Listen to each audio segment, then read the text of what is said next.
Hello and welcome to Indiana Family Forum. Indiana Family Forum is brought to you by American Family Association of Indiana. And today, Micah Clark and I have part two of a great interview that we did with Indiana State Senator Jim Toms. This was a great two-part interview. If you missed part one, please go back and listen to it on our YouTube channel. But today we're going to be finishing up that interview, and we got some more great stuff for you, including some advice he has if you want to run for office here in the state of Indiana. Kind of to switch gears a little bit and listening to you today and listening how passionate you are, and the fact that even after all these years of service, you are still as passionate about these issues and still as clear-minded about them as it seems that you have been from the very beginning. One of the things that we struggle with out here in the grassroots is where we elect officials. They go to, and this happens more in DC than it does in the state, but they go to serve for us and they don't stay committed to the issues that they were elected for. If you were talking to someone who was looking to be a new candidate and to get elected at the state house, what would your advice be to them on how they can remain faithful to, one, their constituents, to their core issues, and just stay faithful to the causes that they are passionate about without losing focus or losing their way? What would your advice be to, say, a young person who's looking to run for the state house for the first time and wants to serve there over the long term? How can they do it successfully and consistently? Jeff, I would say the first thing they need to do, the first person they need to convince is themselves. They've got to do an inventory of themselves. They've got to know where they stand on things.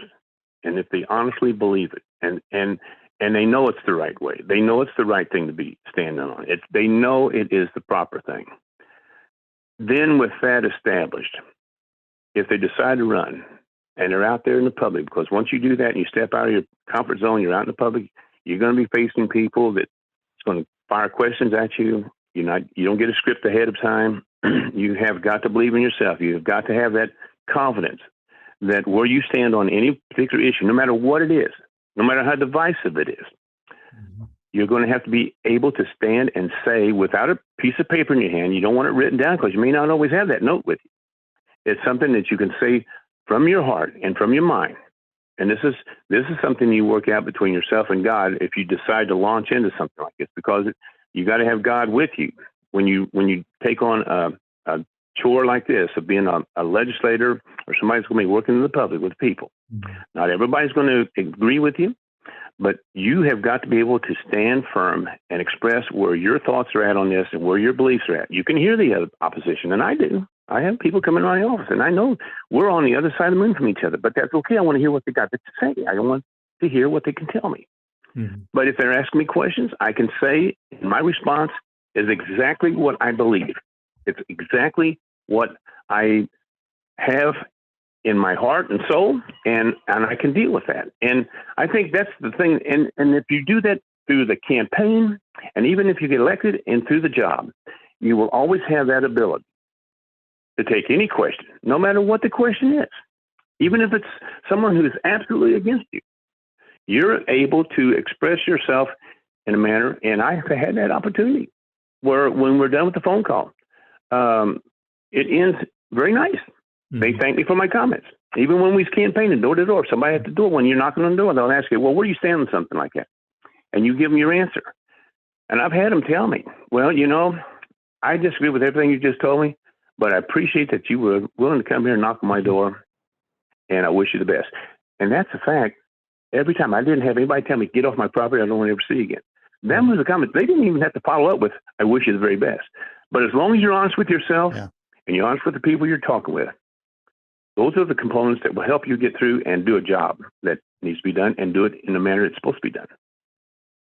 Well, Jim, I appreciate that I know you answer first your Lord and Savior, Jesus Christ, and your wife is there with you. She's an intimate part of your political life. I know you and Margie are together. You pray together regularly, and you bounce things off her. I know who you are. Your values don't change, but you've been through a difficult 3 or 4 years very recently, and I want to close in the last few minutes we have, talking about Senate Bill 12, which was I think before that was Senate Bill 17, and before that I don't remember, but you filed legislation based on content in books and literature and things that you saw inside the classroom for young children that were pornographic or obscene or sexually explicit materials. And at the time when you first delved into this 3 or 4 years ago, I didn't hear about it a lot in other states. I'm starting to hear about it now in other states, but let's tell our audience about Senate Bill 12 this year, and it was filed and finally passed into law through some different changes, but you got something through finally. Tell us about this process the last 4 years and about this legislation that caught your attention a few years ago.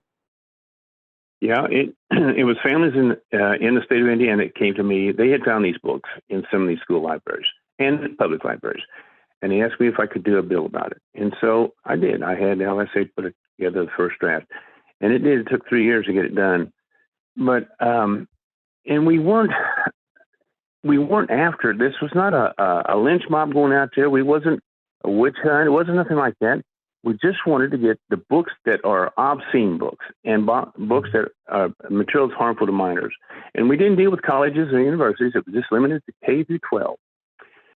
And the books what we're talking about, these are absolutely raw pornography. It is the books that I'm sure would be found in the deepest, darkest closet of any adult bookstore. People were thinking of Playboy, or they were even worse than that. Some people claim, well, we're going to ban To Kill a Mockingbird and literary classics. No, this is pure raw. The pictures and the language of the book. And so the objective here on that was this. It was never did the word ban or prohibition like that. No, there was no book banning in this thing or anything like that. It was simply, we just wanted to take, these books have no merit to them, no value to a young mind at all. There was nothing that would help build this child into becoming a proper citizen. It was just nothing but poison to the mind of a little young person. And it actually is not even fit for an adult to read or see. Mm-hmm. And I would just want to prolong the innocence of these kids for as long as we can. Because, as I said on the floor, a child is only a child for a short time. And once those years are gone, they're gone for good. And what you do in those few years and how you build the mind of a young child is lasting forever. And so that was the idea here, just to get these books out. And I was just hoping that the schools on their own and the librarians on their own could go through these books. And I know they're not going to catch all of them, but these books was out there intentionally in a lot of these places. They were there deliberately. And there's so many books available in our country. All books that takes the kids around the world. They can read about things and technology, and they can read about historical people. Why would we have pornography books in the school? What benefit is it? I think that's one of the biggest points of this debate, Jim. That's been one of the most frustrating points of this entire debate is that, first of all, the left or those who oppose you call this a book banning bill. They called it, like you said, it would get rid of To Kill a Mockingbird. Or a classic. Censorship. Those words never appeared in that bill. We're not talking about classic works here. We're talking about books that are written in the last 10 or 15 years, and they're talking about sexually graphic things involving children and sexual activities among homosexual, heterosexual, adult, and children with graphics, with pictures. You've seen it. I've seen it. I wouldn't show it to my wife. I wouldn't show it to my 20-year-old son or my 21-year-old daughter. It's filth. And people who are defending this, I used to think they didn't know what we were talking about. I think they do know what we're talking about, most of them. But we can't, one of the hard parts is neither you nor I, when I testify, or anybody, because the legislature's on the internet, and I can't do it right now either. I can't read this in public because it is so obscene and so profane. So we're at a bit of a disadvantage to say, okay, I can't tell you what this is, but I know it. I know what it is, and it's filthy. You have to take my word for it. We need this out of schools to protect children. And it boggles my mind that anybody would vote against your bill, and yet we even had some Republicans, but it took you 3 years or 4 years to get this through. I want to It was congratulate you for brutal. finally Yeah. getting it done, but tell us exactly what the bill does in its final form now. I know it's not exactly how you originally filed it, but tell us about the bill that was passed this session and was signed by the governor. It was. And the way it does, now the schools will have to post on their websites of the books that they have in their libraries. And they also, if an adult, say a guardian or a parent, request a hard copy of the books, they have to deliver that. They got to have they got to give them a hard copy of the books they have. And if a parent or a guardian brings a complaint or files an issue with a book, there's a process, and the school board has to respond to that request the next meeting that they have, their next public meeting. And then they're given a chance to go back and review the books and see if it is. And there's a criteria. There's a high standard for a book to meet this level of materials harmful to a minor or obscene. And our current statute has stipulated what that is. We didn't change anything in criminal code at all. Nothing. We didn't change anything about violations on this or the penalties. The level 6 felony. We didn't touch anything like that. We just removed the word educational so that schools cannot claim that these books that that meets those four categories. Those books cannot use as a defense that those books are educational. And so that was a main component of the bill. And then if a prosecutor, for example, views those books and makes a determination, they could take a legal action. But that's not likely to happen very often at all, perhaps. A parent could maybe get an attorney too, but the criteria that the bill sets in place, there is a process on how that book can be addressed, if there is such a book. And so that's given the parents an opportunity to have a voice in what their kids are being exposed to. And there's not going to be a land rush of parents going there to the school boards screaming for books to be taken out. That's just not going to happen, because I wanted people to know, and I don't understand why the people that's actually, I got a letter yesterday from a librarian. She's all worked up about it. I'm thinking, if you guys are doing right by the kids and by the parents, why are you alarmed? We got laws that prohibit you robbing banks. If you go to a bank to deposit money or withdraw money, you're not there to rob it. Why are you worried about that law? Right. Yeah. I mean, the act is. So it was a tough fight. Yeah.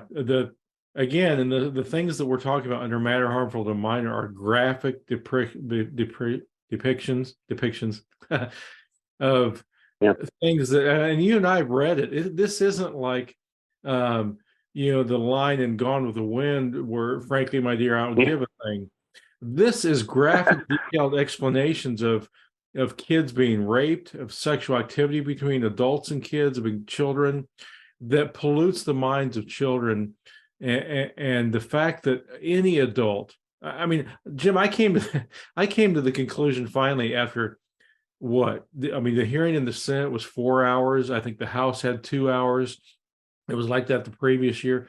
I've come to the conclusion, hearing some of these people who oppose this bill, we got some people in our society that frankly shouldn't be within a mile of a school and shouldn't be around children if this is the worldview they have about what children should be exposed to, because they're defending things that are flat out sick. Well, Mike, I had parents actually called me on the phone in my office up there and telling me that they want their kids to see these books. They want them to read these books. They told me they. And now if they were truthful, I don't know if they're actually a parent or not, but that's what they said they were, and that's what they said they wanted. I got to tell you this, the second year that I had the bill, when it was in the education committee, and I was waiting to present the bill, when it was being ready to be called up for, to be heard, I had several of the legislators come back to me before I brought the bill up and said, Senator, you're not going to use the words in these books, are you, when you describe what we're dealing with here? Yeah. And I said, no, I'm not, because it's a streamed live. I wouldn't dare say these words so that it would go out on the airway. I wouldn't do that or embarrass anybody in this room. But as they walked away, I thought, interesting. Right. You are worried about me reading the words out of a book that I'm trying to get our children protected from sin. You're an adult. We're in an adult setting in the Senate chambers, and you're worried about me speaking the words that's in the books that I think is materials harmful to minors and obscene. So it was a remarkable. Yeah, the children are a captive audience. And then the other thing about this law, matter harmful to minors, that you talk about existing code. Under existing law, if I show a child something outside the classroom, it's a crime. I can go to jail for showing kids this material.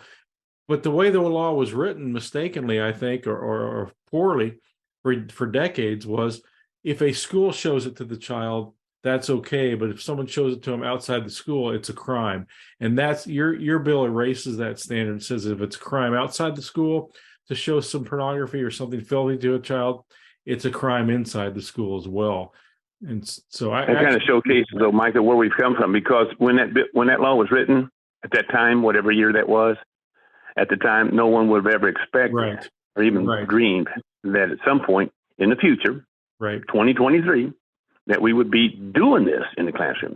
I guess otherwise they would have wrote the bill accordingly.